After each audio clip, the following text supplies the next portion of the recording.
You're listening to I Love Old Time Radio with your host, Virtual Vinny.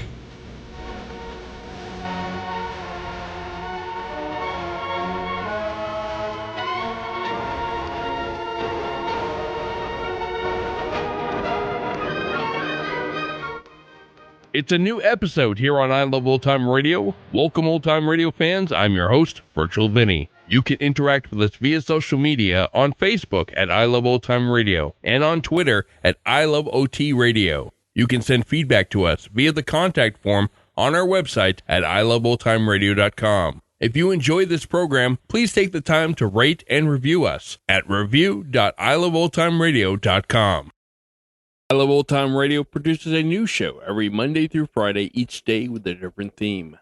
Wednesdays are all about detectives, like Detective Danny Clover on Broadway is My Beat. This episode originally aired on November 19th, 1949, and it is called The Eugene Bullock Murder Case. Broadway's My Beat. From Times Square to Columbus Circle, the gaudiest, the most violent, the lonesomest mile in the world.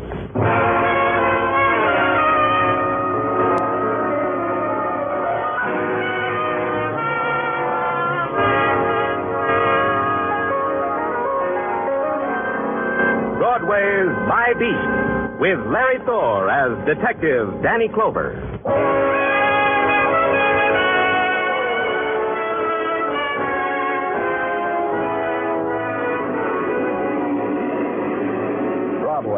It's a jagged dream of concrete and steel and twisted faces, where the vision of beauty stands in a doorway at the end of night. You go looking for it, and you're stopped by a guy selling the latest coast class or a sightseeing tour through Joyland. And you keep looking. Then the same guy stops you and lays you out you'll never make it. You never do. It's Broadway, My Beat. A cop doesn't have to go looking for death. They call you in on it. My call was a greasy brownstone building that crouched on maybe half a block where Harlem reaches up for Central Park. Its walls were covered with withered ivy, and its windows were barred with iron, not withered. On a soot-covered sign, you could make out a restful-sounding name. Primrose Sanitarium, rest home for what you couldn't make out. And then a door was unlocked. The man stood in front of you. Stark white jacket, with his hands folded like ice prongs that hung from his narrow shoulders.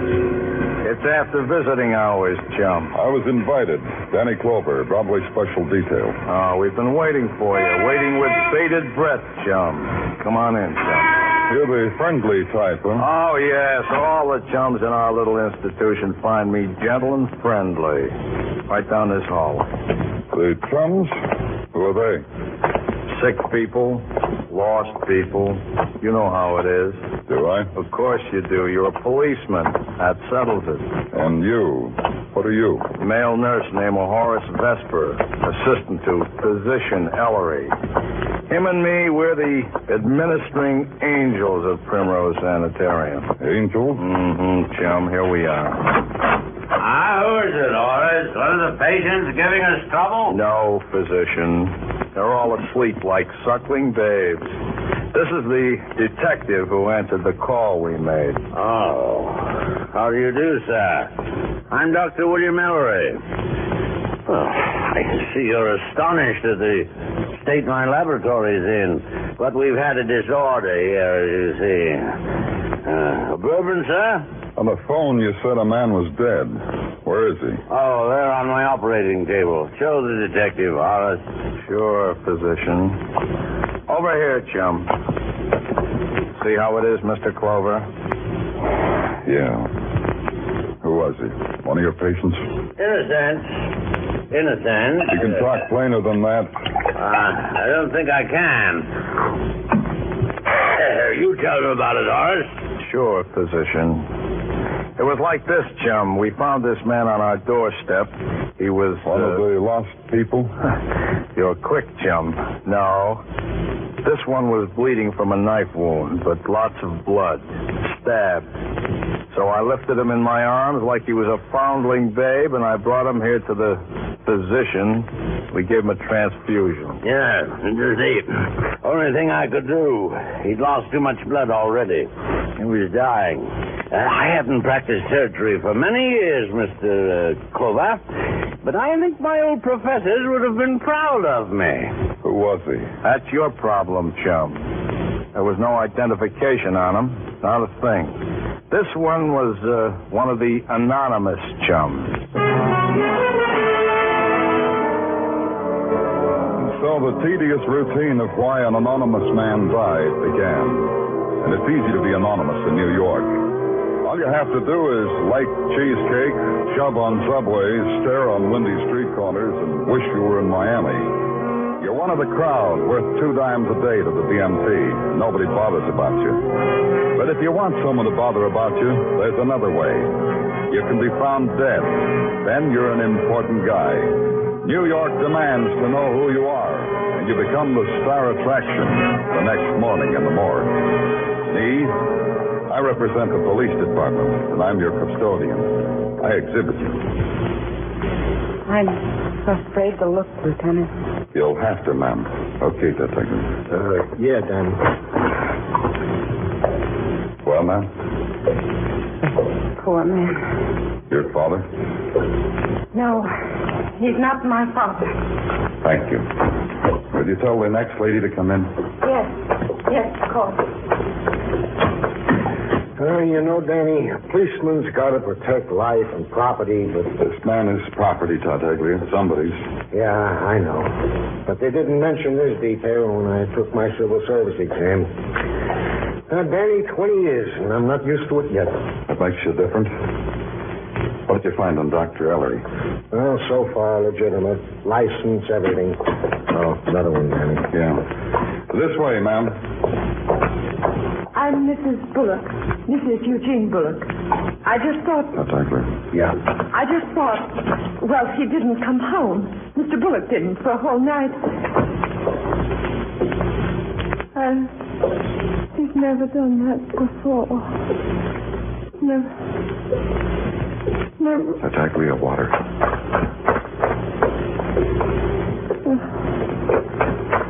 Here, Mrs. Bullock, drink this. Thank you.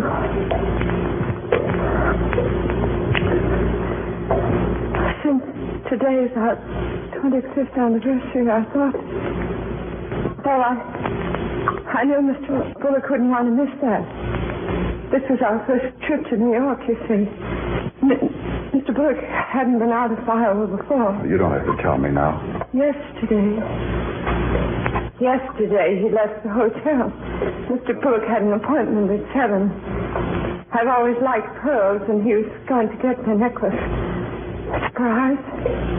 I didn't let on that I knew about it. The appointment? With whom? He had the money with him, and he was going to see Mr. Branch. Mr. Eben Branch. Eben Branch. Got that, Tartaglia? Yeah. I didn't want to ruin Mr. Bullock's pleasure. I knew what it meant to him. There wasn't much more she had to tell us after that. Then she asked to be left alone with her husband. I planted Tartaglia in the shadows and got out of there.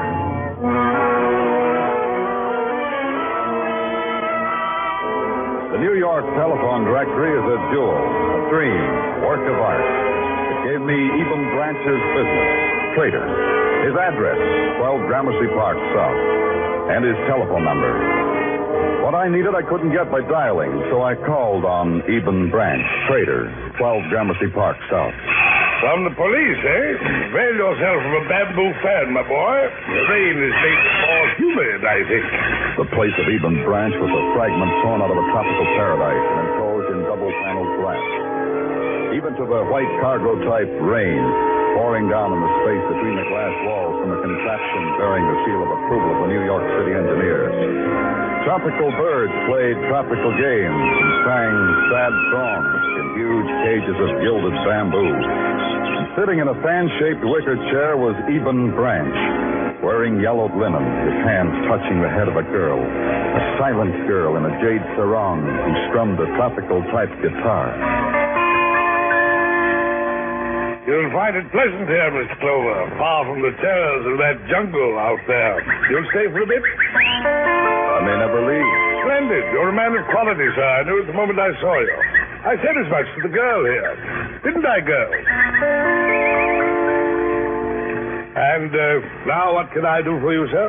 You could wake me up. Oh, it's no dream, Mr. Clover. All this was bought at a good price. A few souls, a few deaths, and a fantastic hoard of pearls.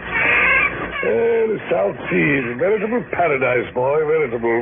Wouldn't it have been simpler to leave paradise where it belonged? I only asked because I wouldn't know. You mean go back? Impossible. Oh? Of course, impossible.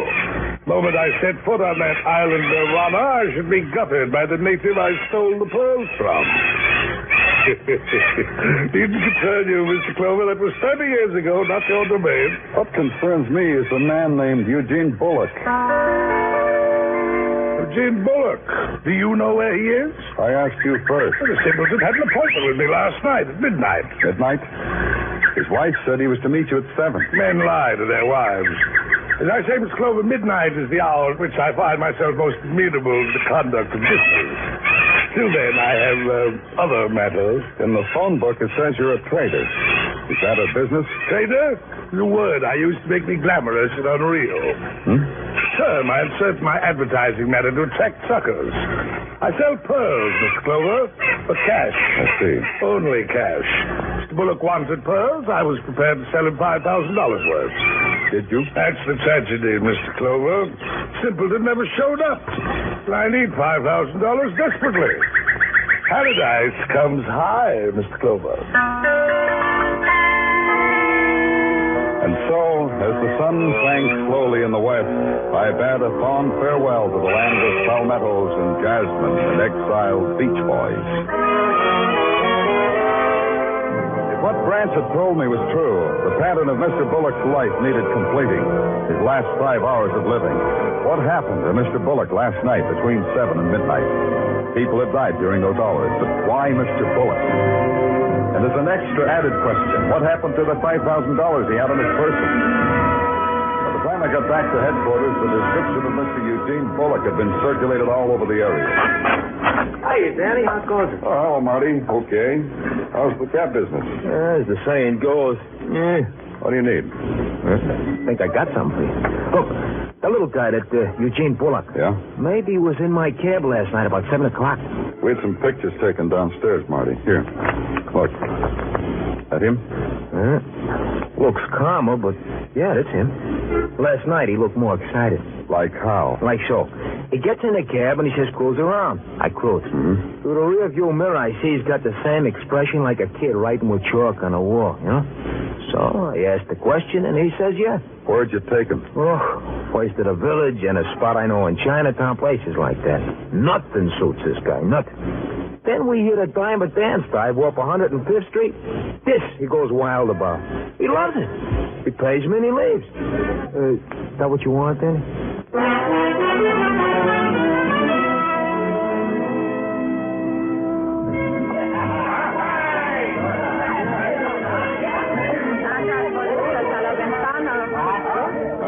¿Quiere usted bailar? ¿Es necesario sacarlos? No, whatever it is, no. If that's how we say no in Spanish. Por favor. Look, who's around here? I can tell I'm from the police. Adiós, señor. Adiós. Hey, wait a minute. Wait a minute.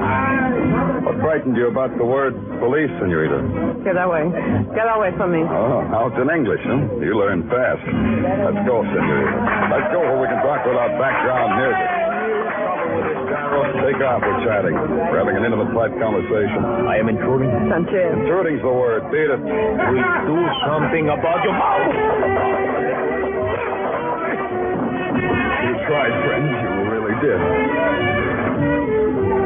What do you know? Man gets knocked down in a fight, nobody pays any attention. This what happened last night, Rosa?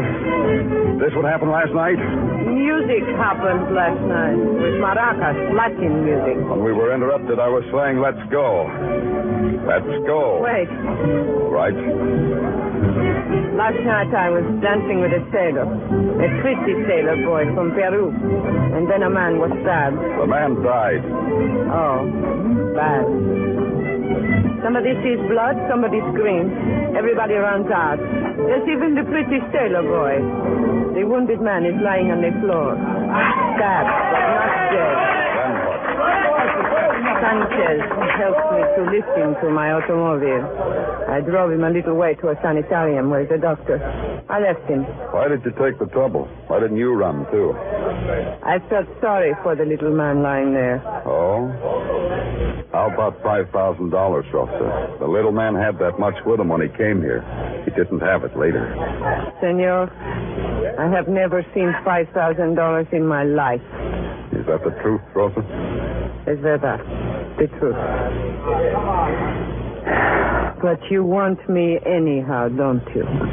I am arrested, yes? She was arrested, yes. And booked, yes. And Sanchez, her admirer, thief, also. It was simple and it was fast. I had the victim, the motive, and 2 grade A suspects. I told the boys in the press room the solution of the murder of Eugene Bullock was only a matter of hours. Simple routine, I told them. I've never been so wrong in all my life.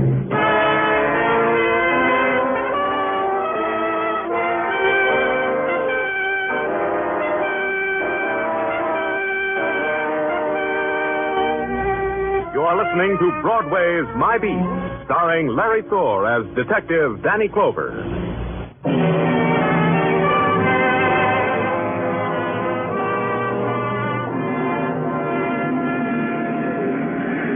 Broadway is the name of a street, and it's a world apart. It's a world that explodes every 24 hours, then starts all over again. The faces might be different, but the expressions are the same. The current population had a current crime to consider, and I had promised them a killer. The killer of Eugene Bullock, an alien from Iowa. But I wasn't keeping my word. Grade A suspect Rosa was being uncooperative.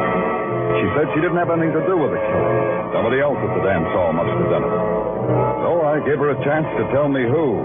The chance was the police lineup. Well, they're ready out there, Danny. 12 guys who could have been at the dance hall at the time of the stabbing. Thanks, Tartaglia. This is what we call a police lineup, Rosa. Rosa? Yes? The lights are so arranged that we can see those 12 men and they can't see us. You can say what you like and the men won't know who's speaking. I see. Yes. Now, I want you to pick out the men you recognize. The men who were in the dance hall night before last. Go ahead. That one, Lieutenant. The tall man on the end. Oh, that's Artie Westfall, Danny. Gets his name on the blotter like clockwork. Vagrancy. Commutes between the Bowery and the drunk tank. 2 convictions for purse snatching. Never mind, Tartaglia. Let's just run them down. Who else, Rosa? The one in the brown sweater with the eyeglasses. Yeah. Who else? That one. You mean the one holding the cap? Oh, yes, that one too, but I mean the one next to him. Go ahead. That one. And that one. Yes, I'm sure of it. Keep going. The man without hair and with the mustache. You remember him? I danced with him. He wanted to meet me later. Okay, Tartaglia. Let him go, all of them. Tell him to go home. Yeah, Danny, sure. Take Rosa back to the matron and lock her up again. Oh, Senor, what are you doing? I don't understand. And I'll explain. You're lying. You're covering up for someone. The last man you pointed out, the baldy who danced with you. He was planted in the lineup. He's a cop. Take her away, Tartaglia. Maybe your boyfriend's got a better memory.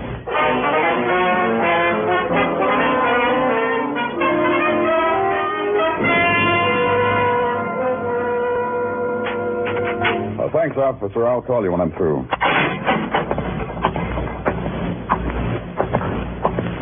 Cigarette, Sanchez? No from you. Here's a pack. Keep them. They're yours.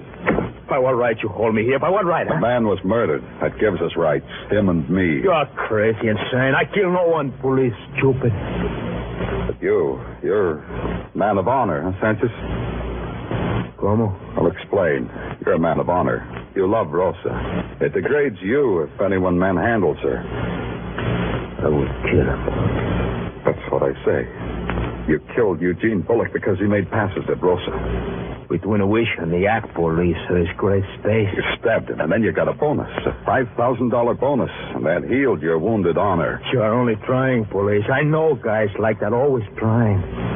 We have a word for them in Spanish. Be polite, Sanchez. It's easier when you're polite. Okay. I'm polite. That's good. What have you done to Rosa? I wondered how long before you'd ask me that. What have you done to Rosa? If we had to. She confessed to the murder of Eugene Bullock. You lie. Your mouth lies. She confessed, Sanchez.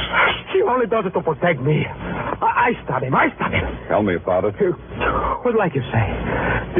This Bullock, he put hands on Rosa. His old hands on Rosa's body. This happened many times with Rosa. The hands of an old man. Yeah. The $5,000, where is it? Oh, leave me alone. Please, leave me alone. All right, Sanchez. Let's get a stenographer. Did he confess, Danny? Yeah. What do you want, Taglia? Oh, I thought you'd want to know about this, Danny. They fished Horace Vesper out of the lake in Central Park. When? About an hour ago. Hey, Danny, getting Sanchez to confess, that could mean a promotion. To what, Tartaglia? To oblivion? You have it in the palm of your hand, sewn up clean and neat, and it slips away because a man named Horace Vesper was found dead in the lake. That changes it. You shudder at the fatal mistake you almost made. You shudder. By that time, you're pushing your way through a crowd whose eyes are vacant and unblinking. And it's the same crowd you always see in attendance to the public dying. The setting was nice, though. Central Park never looked better. The leaves turning to gold, the sun shimmering on the lake. Duck, fat and happy. The dashing blue uniform of New York's finest. And the lump of a man lying gray and sodden on the bank. That's him, Danny. Some kid in a rowboat saw him down in the water. That's how we happened to be. No marks of violence on him. No, Danny. This guy must have been one of them health addicts. He goes in the water without no shirt on. I figured the guy goes in for a dip because, like I say, with him, health is a thing. And the shock of the cold water surprises him and stops his heart from beating. That's how you figured it. Yeah. Adds up, don't it? I'm thrilled. Here is the deceased effects, Danny. Driver's license made out to Horace Vesper, Primrose Sanitarium. Blue Shield medical card, a wallet with no dough. But plenty pictures of his Navy buddies. How do you figure buddies? Yeah, this was a bit of detective work, Danny. See this watch fob? Yeah, but tell me about it anyway. It's a cleverly contrived watch fob, contrived from one of Horace Vesper's Navy dog tags. That's how I figure the guys in the pictures are his buddies. Let's see it. Sure, Danny, here. Cleverly contrived, huh? With my dog tags, I did something different. Well, Danny, you figure it like I figure it? No, I don't figure it like you figure. How you figure? I figure like murder. Huh? Yeah, huh. Only I got like to prove it.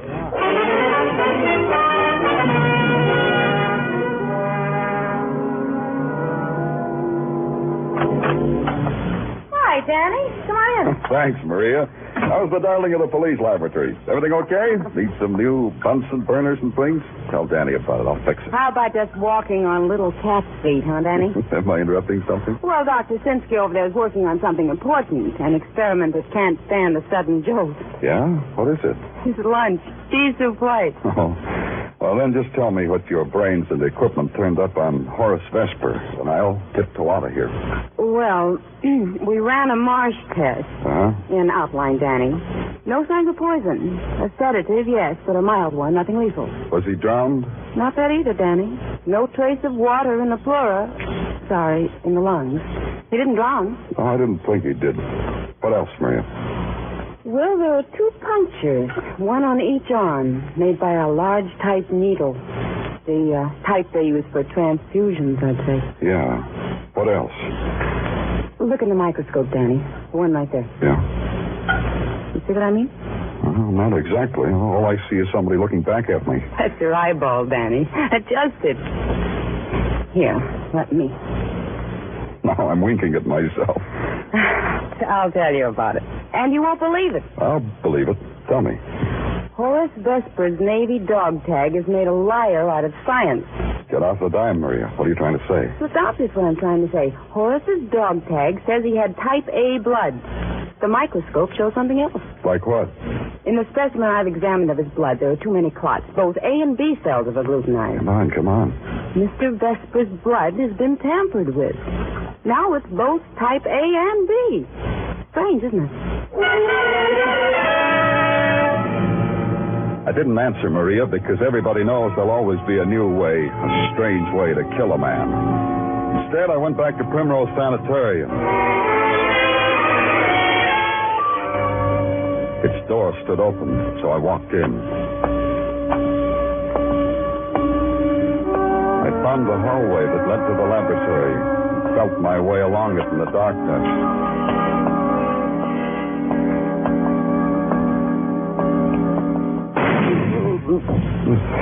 And that's what I got.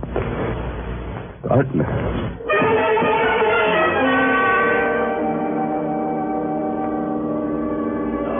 Lieutenant? Lieutenant, I expected you would awaken so soon, Lieutenant. Where?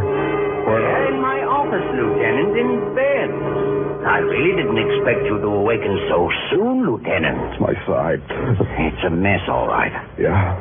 You see, Lieutenant, I hold myself personally accountable for what happened. One of the patients somehow got into my office and somehow got into my desk. Somehow got your gun and somehow shot me. Why? His protest against the world, I suppose. The kind of world he's made for himself. Anyone outside of it is an enemy. Now you're going to keep things locked up, huh? I'll see to it. But it's Horace's job. He should know better. Horace? Now lie still, Lieutenant. You've lost a lot of blood. You're weak. I am? Looks like a flesh wound to me. It's worse than that. You'll be better, though, after you've had a transfusion and some rest. A whole lot of rest. I'm weak, huh? I can sit up. See, it hurts. I can do it. Oh, don't be a fool, Lieutenant. Lie down. You'll only aggravate your condition. Yeah. We mustn't aggravate conditions. The transfusion, Lieutenant. It won't hurt a bit. We'll just dab your arm with alcohol. And now, I'll get these things ready. My blood type's A, Doctor. Yes, I know. I ran a test on it while you were asleep. We mustn't make a mistake. Give me a transfusion of type B blood. Because that wouldn't make me well. That would kill me. The way it killed Mr. Bullock. I beg your pardon. You didn't give Bullock a transfusion to save his life. You gave him a transfusion to kill him. Poor fellow. Delirious. You killed Horace, too. Sedative in his bourbon, I figured. Then you gave him a transfusion of B blood while you took A blood out of him. Cute.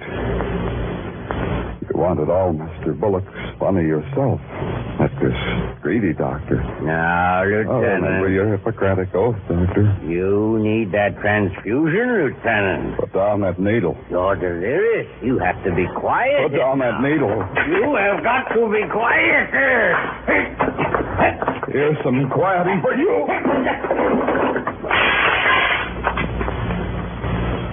You just rest right there, Doctor.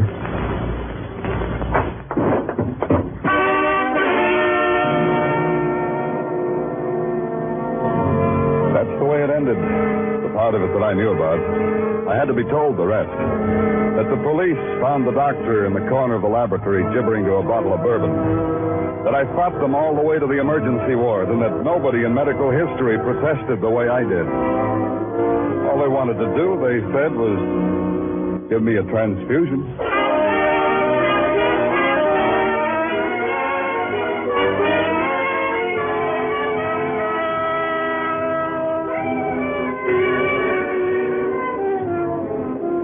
There's laughter on Broadway now.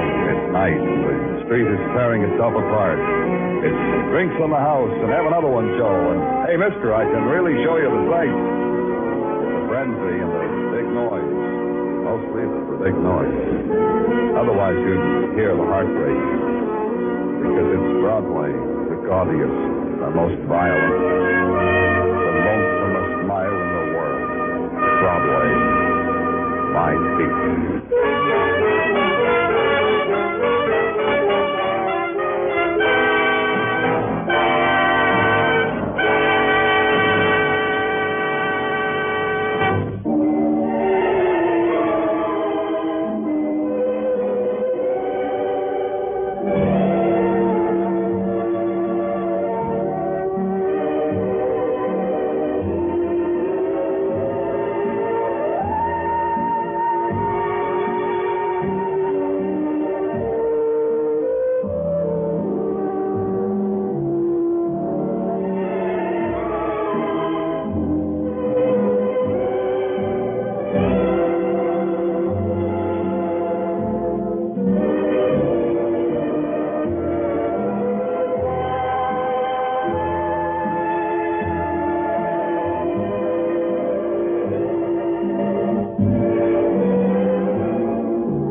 This is the United States Armed Forces Radio and Television Service.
You're listening to I Love Old Time Radio with your host, Virtual Vinny. Welcome back. Death by blood transfusion. It's called acute immune hemolytic reaction. I won't go into details about it, but it's not pleasant and it's not quick.